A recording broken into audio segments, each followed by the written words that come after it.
Sup guys, Vegan here, and today we're going to be going over the modern Godzillas and just how much power they have. We're going to be only going over Legendary and Shin Godzilla. We're not going to be going over Godzilla Earth today, as he is a modern Godzilla, but I feel like he needs his own type of video because there's a lot I need to say about him. So for now, Legendary and Shin, that's already enough information for one video, and at the end we'll go over some misconceptions people have with each version, and by the end we'll conclude with a winner. Before the original Legendary 2014 film, there was a prequel novel called Godzilla Awakening that was announced to be an official graphic novel based on the movie. In this comic, he has such feats as his atomic breath frying multiple Shinomura in just one shot, and the Shinomura are explained that even if only one cell is left of them, they'll regenerate and grow back. So he's able to fry beings on the cellular level. He was able to tank Castle Bravo, a 14 megaton nuke, with his eyes open. And he tanked the Permian impact, which ended all life in that era, and Godzilla just swam away in sleep. He doesn't even seem bothered by it. He just turns around and looks at the meteor and he's like, excuse. He just turns around and looks at it like the I'm in danger meme. And then he just swims. He eventually just swims to the center of the earth and then just goes to sleep for 65 million years. The meteor feat would easily already bring him up to continental levels, easily, and this is an official prequel as stated earlier. Then he reappears in the 2014 movie. He is officially stated to be around 108 meters in height and exactly 90,000 tons. His atomic breath left the female Muto smothering, and his mass alone can affect the ocean and create a tsunami just by surfacing. He one-shot the male Muto just by a swing of his tail, showing that even in the middle of battle he can reach Mach speeds in the middle of combat. He tanks military cannons, bullets, and battleship sinking missiles.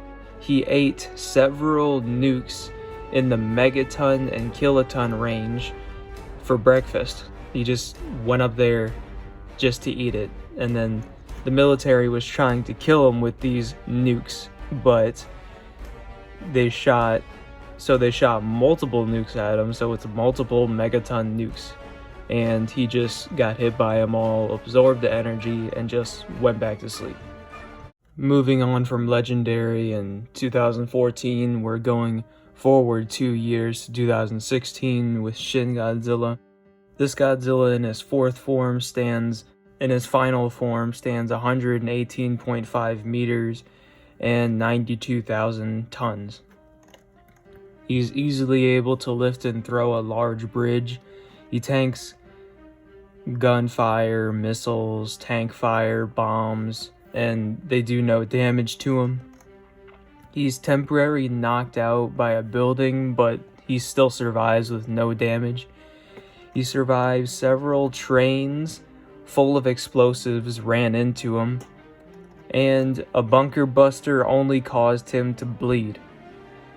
He's capable of shooting his atomic breath from his tail and back, shooting down stealth bombers, destroying dozens of buildings, and destroy high-speed missiles and tag helicopters.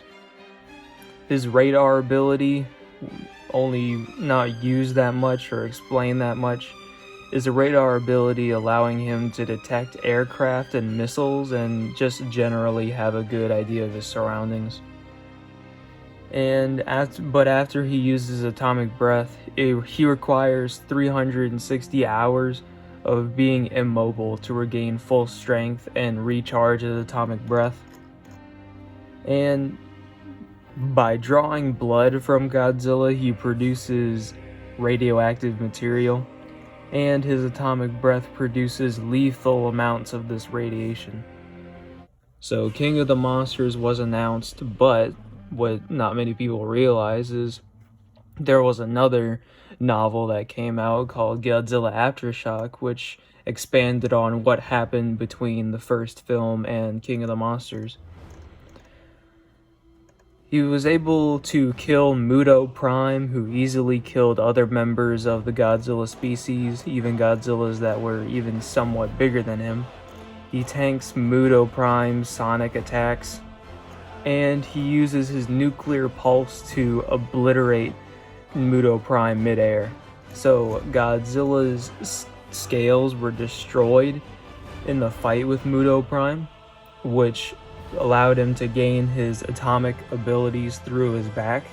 So he had to throw him in midair and put him in the way of his blast that was coming out of his back, which is somewhat a callback to Godzilla's nuclear pulse.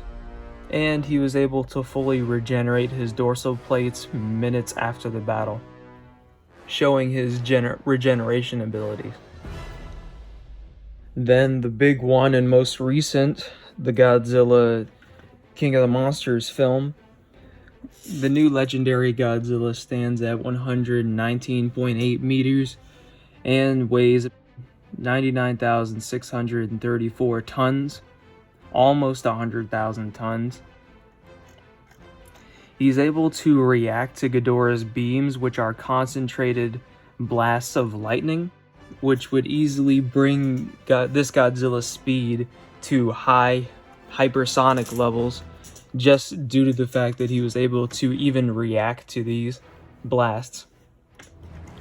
He's able to tear off Ghidorah's head pretty easily when getting him into water. He survives the oxygen destroyer, which destroys all oxygen in an area, and he was still able to swim away into safety. He tanks a nuke to the face, which only empowers him, though there is a misconception that all the nuke does is power him up, which isn't really true. The blast of the nuke happens way before the radiation comes. So Godzilla will be hit by the full force of the blast, and then the radiation will come in, and then he'll absorb it. So he has to be able to take the full force of the nuke, because he's not going to be able to absorb the radiation fast enough. He's able to throw Ghidorah around, who was threatening to reshape the entire planet into a more kaiju-friendly planet. He was also able to resist Ghidorah's roar, which was controlling all the kaijus against their will, though Godzilla could resist this and wasn't affected. He also survives a fall from the upper atmosphere, which taking him above the clouds and then crashing down, and he wakes up just moments after crashing.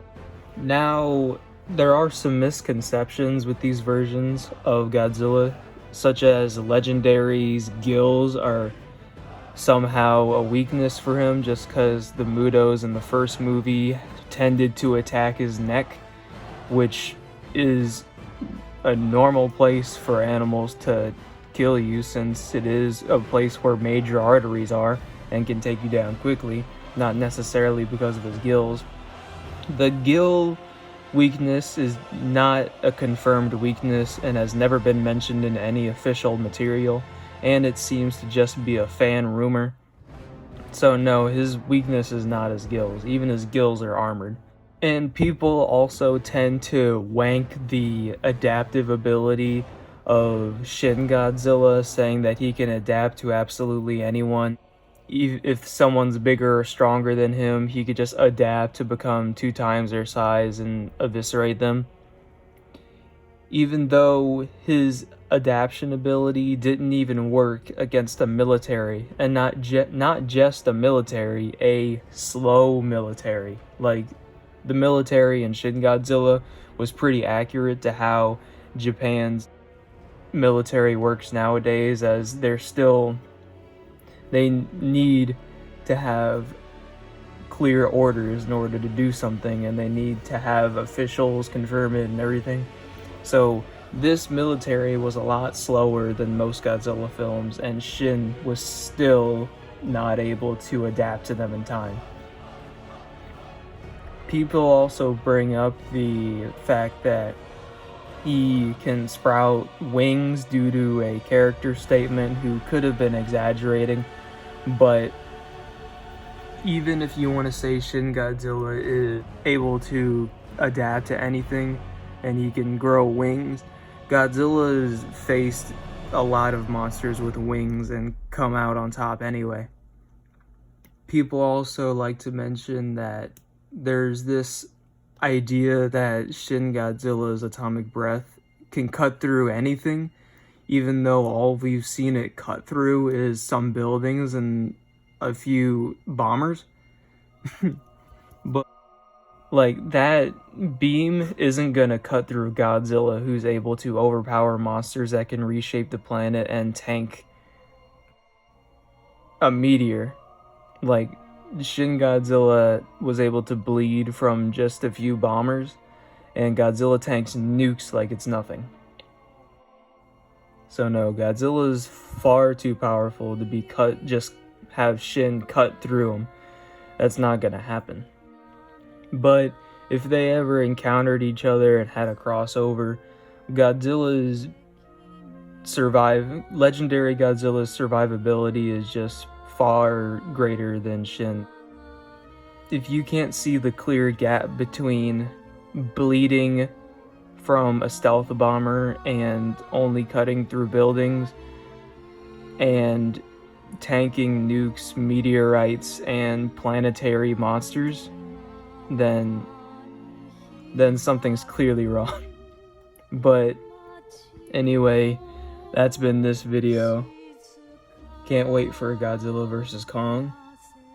I'll see you in the next video.